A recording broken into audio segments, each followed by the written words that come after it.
Hey, so what's going on guys, Chris here with a Battlefield Hardline weapon guide for you today, and in this one I'll be going over another robbery DLC weapon called the RPK. It's another hard-hitting Russian weapon similar to the AKM, and you've probably seen it in Battlefield games before. Though this time it's not categorised as an LMG like in the other games, and now you'll be able to find it in the operator class along with all of the other assault rifles. It's going to cost you $36,000 and you'll only be able to equip it on a criminal loadout. So let's talk about the gun's strong points first. Now a big positive factor for the weapon is its overall damage output. If we look at the damage over distance, we can see that the gun has a damage rate of 36 up to 30 meters, which then declines to its minimum damage of 24 at 50 meters. And in case you haven't already noticed, this is exactly the same as the MDC, which is another weapon released for Hardline through the Robbery DLC. It's also the same as its little brother, the AKM. And with them both being Soviet weapons, there's quite a few similarities between them.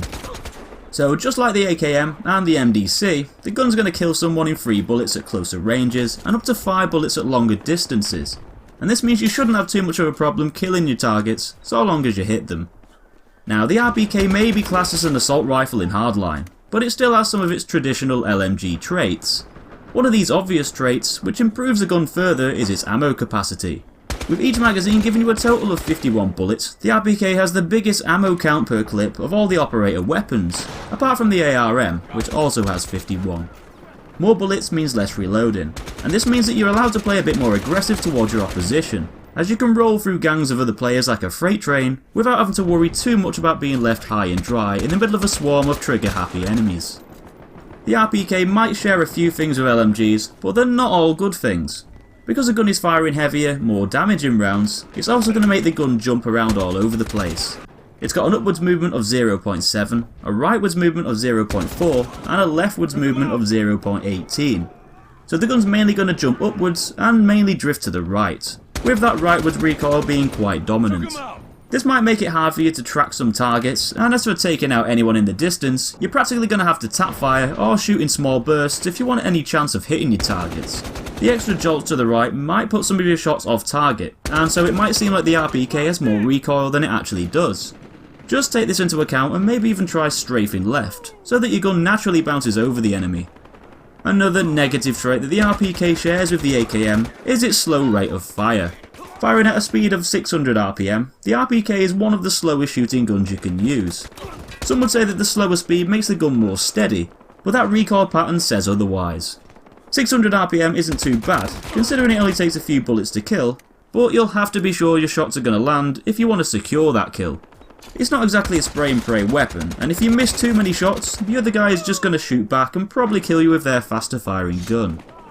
Now, if you're pondering about which attachments to use, then the muzzle brake isn't a bad option, as it'll help with that sideways bouncing and rightwards drifting, so your shots overall should be more accurate.